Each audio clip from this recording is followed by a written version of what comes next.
I never expected to catch my own mother stealing from me on my wedding day.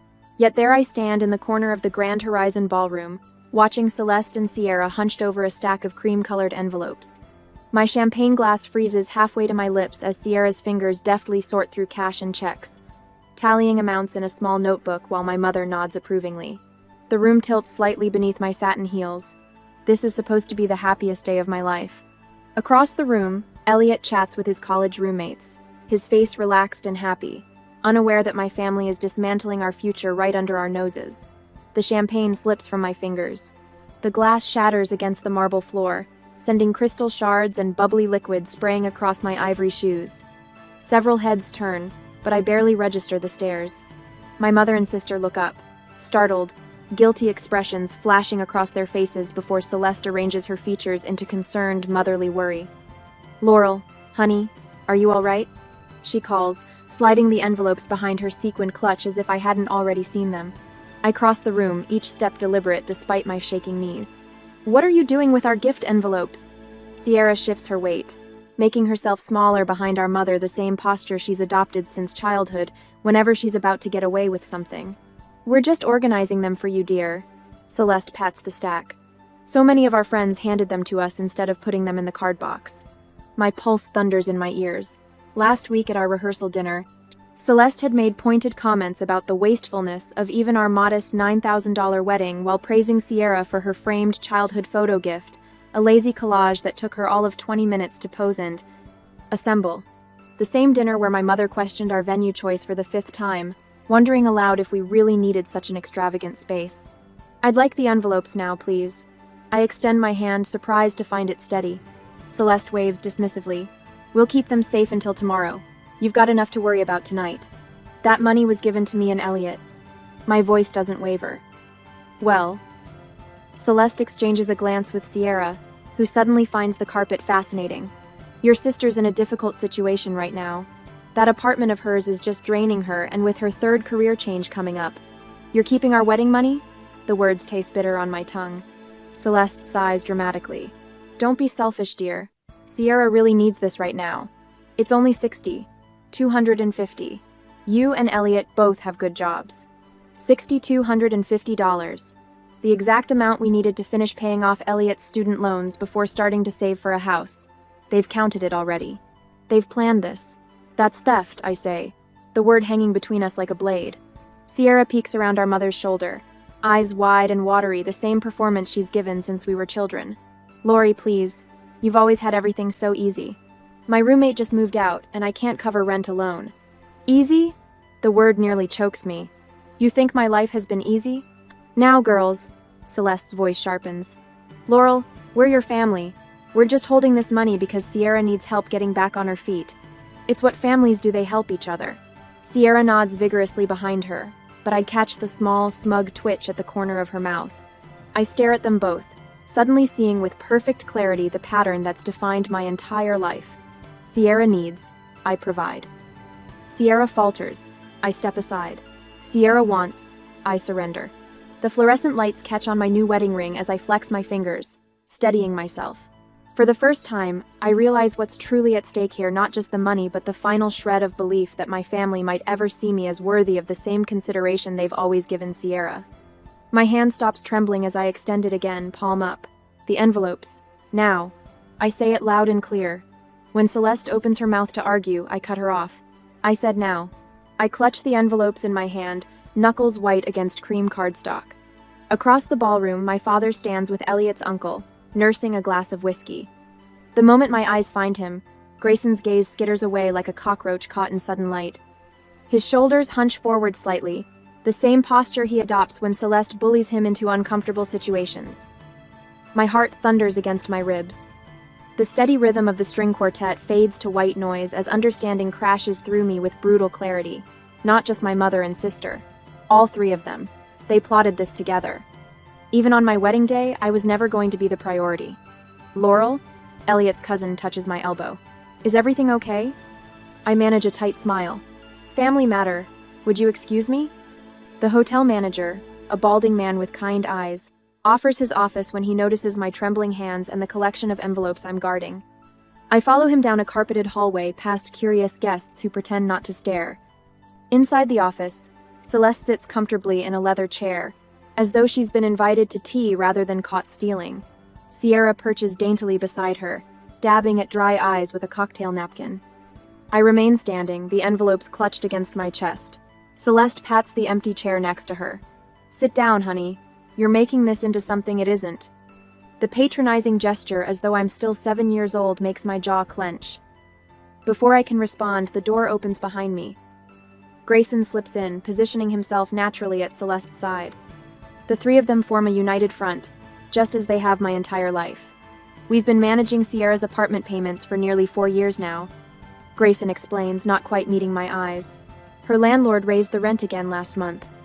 This would be her 3rd career change," Celeste adds, smoothing non-existent wrinkles from her sequin dress. "The job market isn't what it used to be." Sierra sniffles dramatically. "I just need a little help with my credit card. It's only $3,000. $3,000? I repeat, my voice hollow. "But you're taking $6,250 from us. The rest is for her new apartment deposit," Celeste explains, as if discussing the weather. "The one she has now has terrible mold issues. The money they're stealing represents 8 months of careful saving. 8 months Elliot and I would need to add to our timeline for paying off his student loans. 8 more months before we could start saving for a house down payment, but the money isn't what makes my stomach twist into knots. It's the realization that they sat around their kitchen table, calculating exactly how much they could take from me on my wedding day. While I addressed invitations and chose flowers, they were planning this theft. Did you even consider what this money means to us?" The question comes out quieter than I intended. "Oh, please," Celeste waves dismissively. "You and Elliot both have stable jobs. Sierra doesn't have anyone to help her but us." "Us," I repeat. "You mean me?" "Family helps family," Grayson says, the words practiced and hollow. I want to remind him about the medical bill I faced alone after slipping on a wet floor at work 3 years ago. $4,200 that I paid while working through painful physical therapy sessions. When I asked for help, Celeste had sighed and explained they were stretched thin helping Sierra through culinary school, her second abandoned career path. The door opens again, and Elliot appears in the doorway. His face remains calm, but his eyes scan the room with alert precision, taking in the tableau of my family arranged against me. When his gaze lands on the envelopes in my hands, understanding flickers across his features. My father shifts uncomfortably, adjusting his tie with a finger. For the first time, I wonder if I should expose every instance of their favoritism from my childhood right there at my wedding, or if responding with quiet dignity would be the more powerful statement. Would revealing decades of pain change anything? Or would it just give them another opportunity to dismiss me as too sensitive? Elliot steps fully into the room, closing the door behind him. The soft click feels like permission to finally speak my truth. "The envelopes stay with us," I say, my voice finding its strength. "Every single one." "Laurel, be reasonable." My father starts, but falls silent when Elliot moves to stand beside me. The simple act, Elliot choosing his place next to me, rather than trying to mediate, speaks volumes. For once, someone in this room sees me as the priority, not an afterthought, not a resource to be drained for Sierra's benefit. Just me, worthy of defense, worthy of standing my ground. Sierra's face crumples into practiced tears, a performance I've watched since childhood whenever she didn't get her way. But for the first time, I don't feel the familiar pull to surrender, to smooth things over, to sacrifice my needs for family harmony. "We're not discussing this further," I say, resting my hand on the envelopes. "These gifts were given to Elliot and me to start our life together." Celeste opens her mouth to argue, but something in my expression stops her. Perhaps she finally sees what I've only just discovered myself, that her power over me has limits, and we've just reached them. And I will show them what I am capable of.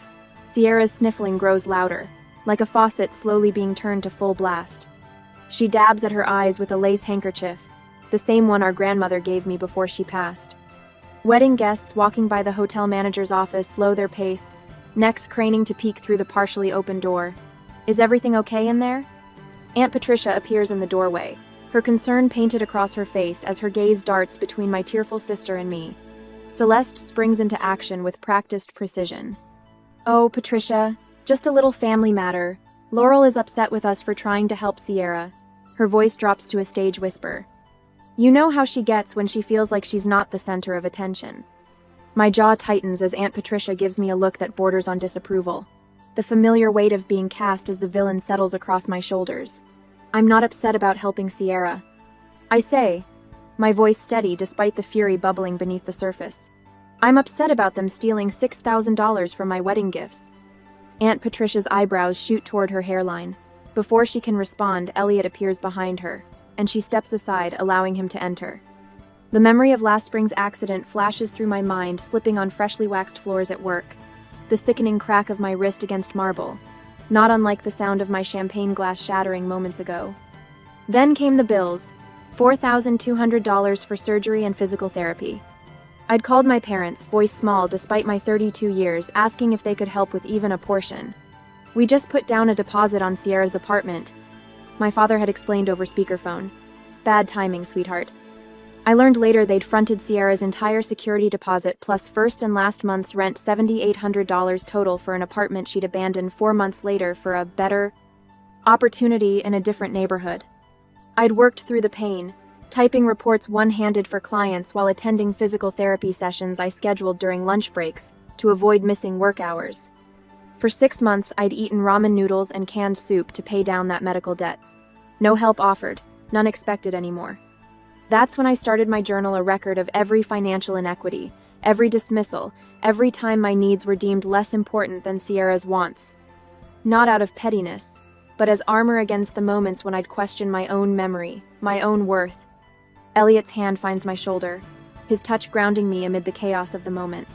Remember what we discussed? He whispers close to my ear. We prepared for this. His steady presence reminds me I'm no longer facing my family's manipulation alone. My father steps closer, his wedding suit jacket unbuttoned, hands spread wide in that placating gesture I've seen 1,000 times. Laurel, after all we've done for you. Name one thing, I interrupt, the words bursting forth before I can stop them. Name one thing you've done that you didn't do twice as much for Sierra. Silence falls across the room like a heavy curtain. My father's mouth opens, then closes. My mother's fingers fidget with her pearl necklace. Sierra stares at the floor. No one speaks. No one can answer. In that silence, understanding washes over me. I've been keeping score not out of pettiness or jealousy, but as protection against their constant gaslighting, their insistence that I was imagining the imbalance that defined our family. Elliot steps forward, his movements calm and deliberate. He reaches into his suit jacket and pulls out a slim folder I recognize from our wedding preparation meetings. Mr. and Mrs. Whitman. He begins, his voice respectful but firm. Laurel and I anticipated there might be some confusion regarding the wedding gifts. My mother scoffs, but Elliot continues undeterred. We have documentation here, prepared by our attorney, regarding the legal ownership of gifts presented to us on our wedding day. He opens the folder, revealing neat stacks of papers. This includes a notarized statement confirming that all monetary gifts, regardless of who initially receives them, are legally the property of the married couple. I watch as my family's expressions shift.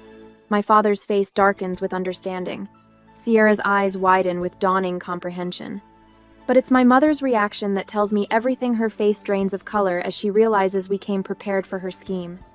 For the first time in any family confrontation, I feel my spine straighten, my shoulders square. The hand that trembled earlier now rests steady at my side. My voice when I speak carries a certainty I've never felt before. You taught me a valuable lesson growing up. I say, looking directly at my mother. I learned to prepare for disappointment. The difference is, this time I prepared with evidence instead of just hope. Elliot slides the legal document across the table toward my father, who picks it up with reluctant fingers. You have 30 minutes to return the envelopes. I say, or we involve hotel security and potentially the police. My mother's mouth forms a perfect O of shock, as she realizes this isn't a negotiation. It's an ultimatum from the daughter who finally found her voice. But this is not the end. They will realize it soon. The hotel office falls silent. My father's shoulders slump as he reads. Celeste snatches the paper from him, her eyes widening with each line. You planned for this? The disbelief in her voice would be comical if it weren't so tragic. You expected us to take what doesn't belong to you? Elliot finishes, maintaining unwavering eye contact with my father.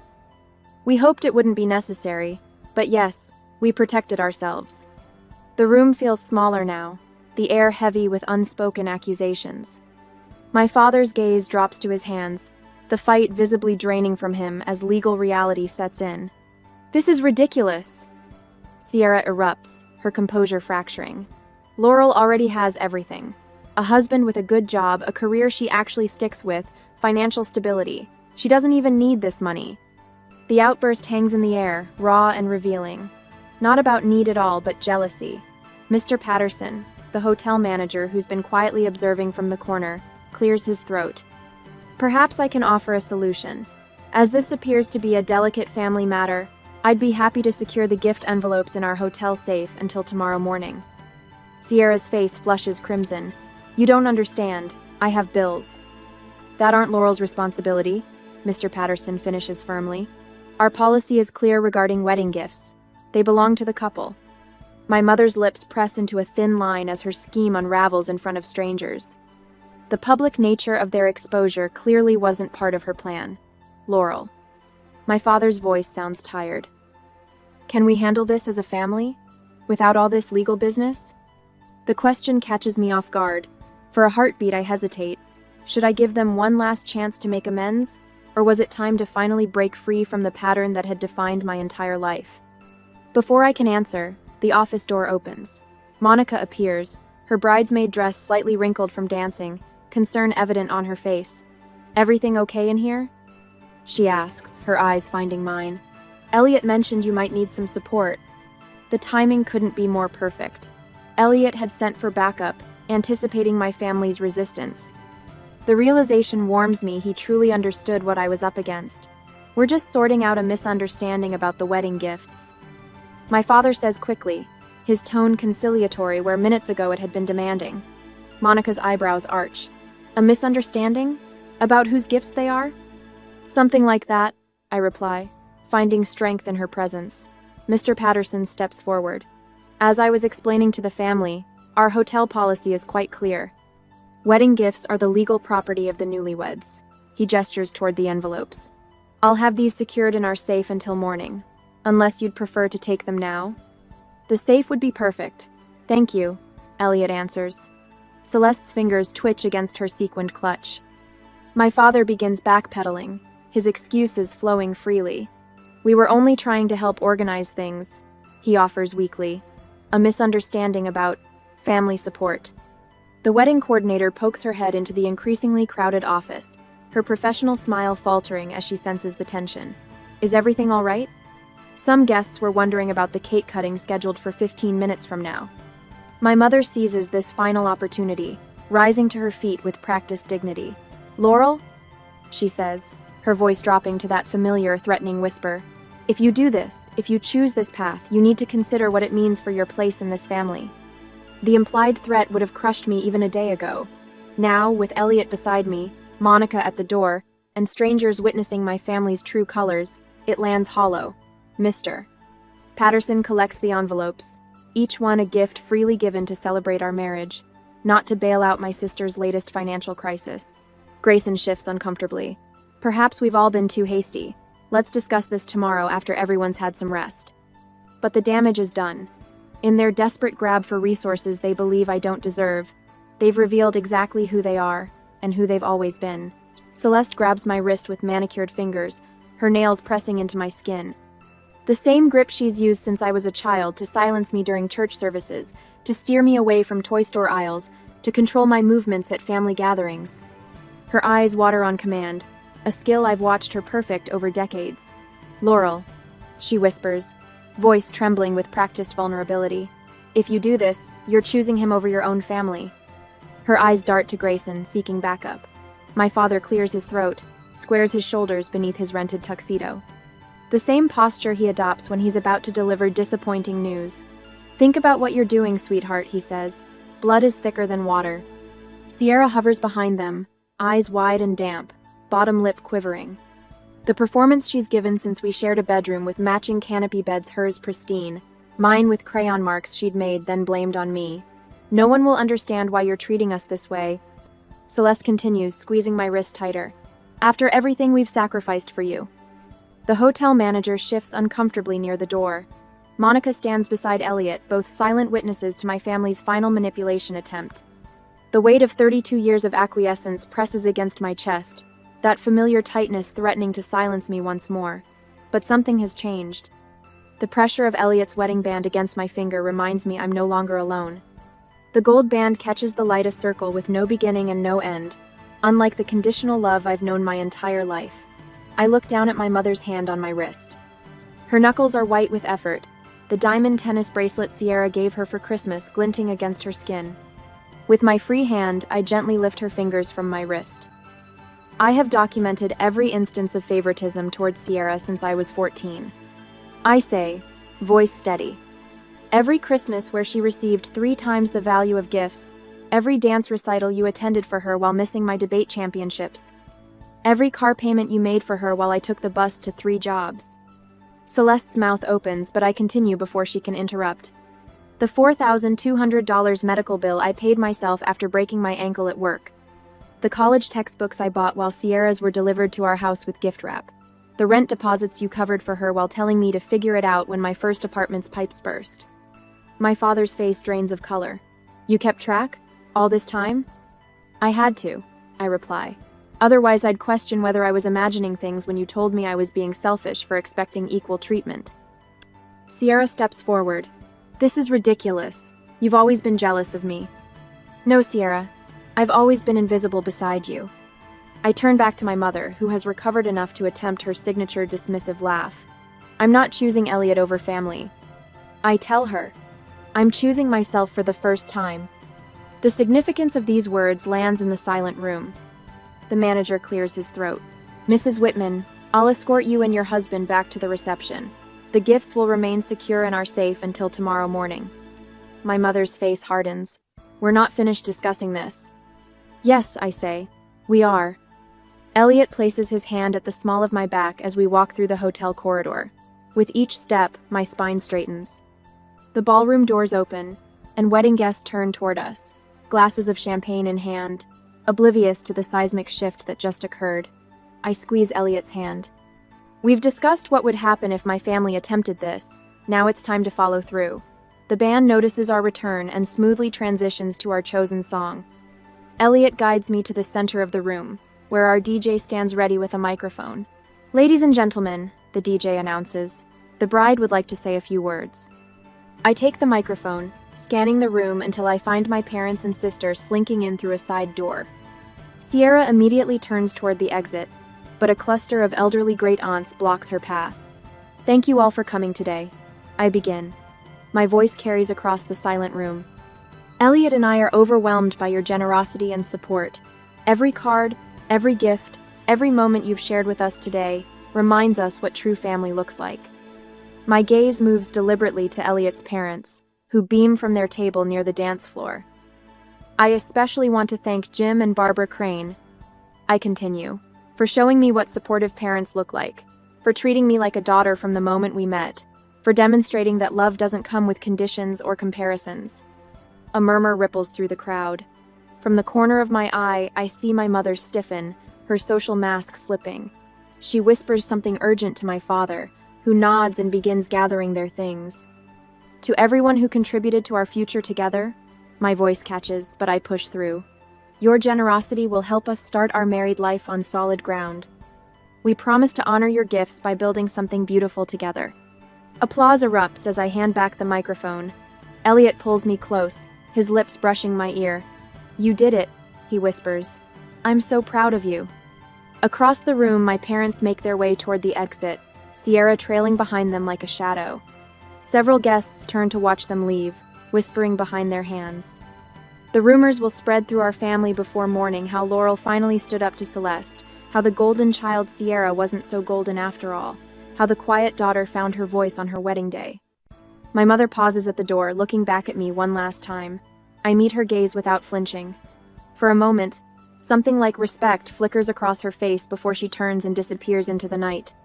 I don't know if I'll ever speak to them again. The thought brings neither sadness nor relief, only a strange, weightless freedom I've never felt before. The music swells around us. Elliot leads me into our first dance as husband and wife. 6 months feels like a lifetime. The afternoon sun streams through the windows of our new apartment as I arrange fresh lilies in a crystal vase, a housewarming gift from Monica. Elliot works at the dining table, spreadsheets open on his laptop, his forehead creased in concentration.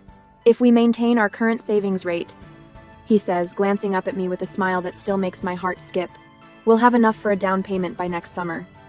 I walk over and kiss the top of his head, ahead of schedule. This simple moment discussing finances without anxiety knotting my stomach still surprises me.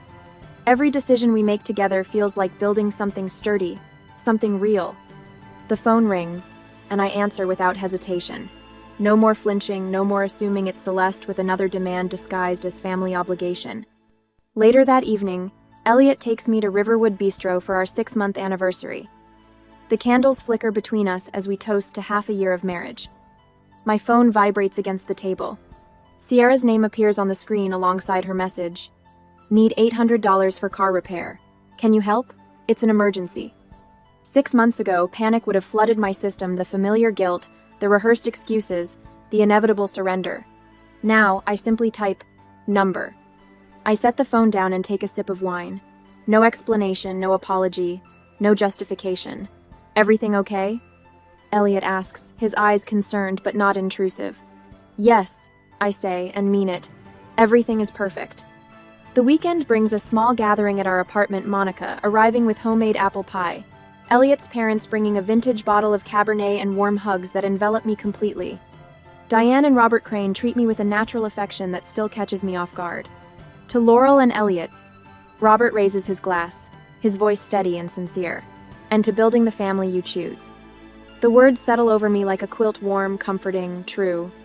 I lean against Elliot, watching Monica laugh at something Diane says, the evening light turning everything golden. This is what family should feel like. This is what I deserve. Sunday morning, I hang our favorite wedding photograph on the living room wall, Elliot and me dancing, foreheads touching, surrounded by friends. No forced smiles beside Celeste. No awkward tension next to Grayson. No Sierra hovering jealously at the edges. In our bathroom, a pregnancy test box sits in the cabinet beneath the sink, waiting for the right moment. On the coffee table, brochures for family therapy peek out from beneath a magazine, not to reconcile with my blood relatives, but to ensure I don't carry those patterns forward.